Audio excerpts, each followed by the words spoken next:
समीर, आज की स्टोरी जुल्फकार अली भुट्टो की बेगम नुसरत भुट्टो की जिंदगी पर मुश्तमिल है। ये सभी वाकयात बेगम भुट्टो के साथ 41 साल तक मुलाजिम रहने वाले मोहम्मद उस्मान अलमरूफ फ्लैशमैन ने अपने एक इंटरव्यू में बताए हैं। समीर, मैंने हजारों हिस्ट्रियां पढ़ी हैं, मगर नुसरत भुट्टो के बारे में जो अभी पढ़ा या सुना वो पहले कभी न सुना था न पढ़ा था। और मुझे यकीन है कि आपने भी जुल्फकार अली भुट्टो की बीवी नुसरत भुट्टो के बारे में ये नायाब मालूमात पहले कभी नहीं सुनी होंगी। आज की कहानी में लाहौर के कजाफी स्टेडियम में नुसरत भुट्टो के सर फटने की कहानी भी होगी और लाड़काना जाते हुए रास्ते में पेश आने वाला मुनफरिद वाक़या भी बयान करेंगे और नुसरत भुट्टो की जेल में अजियतनाक जिंदगी पर भी रोशनी डालेंगे। समीर, मोहम्मद उस्मान अल मरूफ फ्लैशमैन बताते हैं, मेरी 14 बरस की उम्र में एक लाइब्रेरी में जुल्फकार अली भुट्टो से मुलाकात हुई थी और मैं 1970 से 70 क्लिफ्टन भुट्टो की रिहाइशगाह में मुलाजिम हुआ। मुझे भुट्टो साहब ने लाड़काना में अपनी लाइब्रेरी बनाने के लिए बुलवाया और मैं 14 रोज गेस्ट हाउस में रहा, लेकिन भुट्टो साहब बात ही भूल गए थे। एक रोज उन्हें बताया गया कि आपका कोई मेहमान है। भुट्टो साहब ने कहा, मेरा तो कोई मेहमान नहीं। जब मुझे उनके सामने पेश किया तो बोले, अरे मैं भूल ही गया था।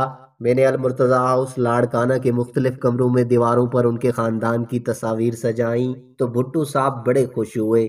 मुझे उन्होंने बाद में कहा कि टीपू सुल्तान, हियात मोहम्मद शेरपाओ और अयूब खान की तस्वीर लगाओ। मैंने वो भी लगाई जो आज तक भुट्टो की रिहाइश गाह में लगी हुई हैं। भुट्टो साहब ने जब बेगम नुसरत साहब से मेरा तारुफ करवाया तो उस वक्त मुझे लाला बोलते थे, लेकिन बाद में एक रोज भुट्टो साहब ने मेरा नाम फ्लैशमैन रख दिया और आज तक पूरी पीपल्स पार्टी मुझे फ्लैशमैन के नाम से ही जानती है।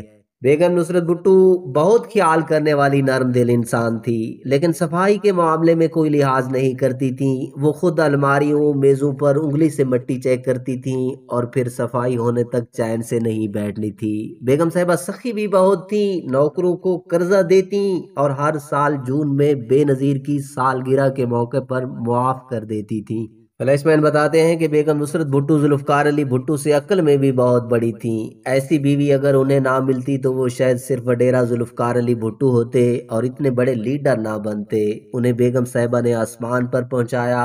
वो खुद लीडर थी, वडेरी नहीं थी। बेनजीर भुट्टो साहिबा की हुकूमत में उन्हें 30-40 मुलाजमतों का कोटा मिला जो उन्होंने तकसीम कर दी, लेकिन बाद में काफी लोग उनके पास दरखास्त लेकर आए और कहने लगे कि खुदा के वास्ते नौकरी दें। बेगम नुसरत साहिबा उनसे कहती, नौकरियां तो खत्म हो गई हैं, मगर उनके इसरार पर बेगम नुसरत साहिबा मुख्तलिफ अफसरान के पास पर्ची लेकर भेजती कि उन्हें खुदा के वास्ते नौकरी दें।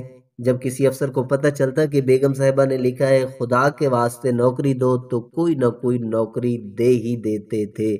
बेगम साहिबा ईरानी खाने पसंद करती थीं, चावल में खजूर मिलाकर पकाती और हमें भी खिलाती। कभी आम तो कभी किन्नू के मुरब्बे बनाकर हम लोगों को खिलाती थी। उन्हें खाने में मिर्चें पसंद नहीं थीं, लेकिन वो हरी मिर्चें चबा कर खाती थी। बेगम साहिबा के वालिद अब्दुल लतीफ बिजनेसमैन के साथ साथ बड़े आलिम भी थे, जबकि बेगम नुसरत साहिबा की 2 बहनें जाकिर भी थीं और वो बेनज़ीर भुट्टो की शादी में भी आई थीं और उस वक्त उनकी उम्र 70 साल के करीब हो गई थी, लेकिन फिर भी वो बुर्का पोश थी। बेगम साहिबा खुद भी दुआ, धागे, पीरों फकीरों पर बड़ा यकीन रखती थीं और मुख्तलिफ मज़ारों पर चादरें चढ़ाती थीं। फ्लैशमैन बताते हैं कि एक दफ़ा हम लड़काना जा रहे थे तो सड़क पर एक बच्चे ने गाड़ी रोकने के लिए इशारा किया। ड्राइवर ने गाड़ी नहीं रोकी। बेगम साहिबा ने बोला, गाड़ी रोकें। ड्राइवर ने कहा कि वो बच्चा है। बेगम साहिबा गुस्सा हो गई और जोर से बोली, रोको गाड़ी, पीछे ले चलो। बच्चे से पूछा, क्या चाहिए? बच्चा बोला, मेरा आज पर्चा है, देर हो गई है, मुझे स्कूल पहुंचा दे वरना साल जाया हो जाएगा।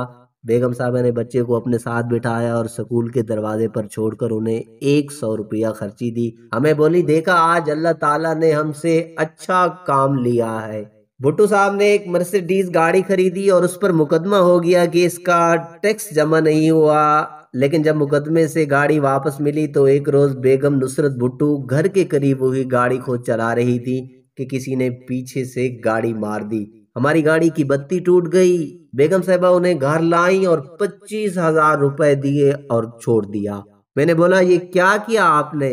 تو وہ بولی ان کا نقصان ہو گیا نا، حتیٰ کہ نقصان تو بیگم صاحبہ کی گاڑی کا ہوا تھا۔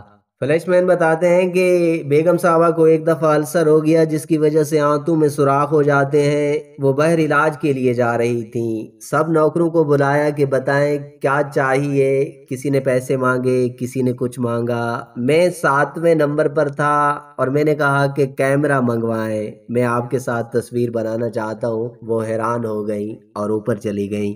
سارے نوکر مجھ پر ناراض ہوئے کہ تم نے تصویر کے چکر میں مروا دیا، اب کچھ نہیں ملے گا۔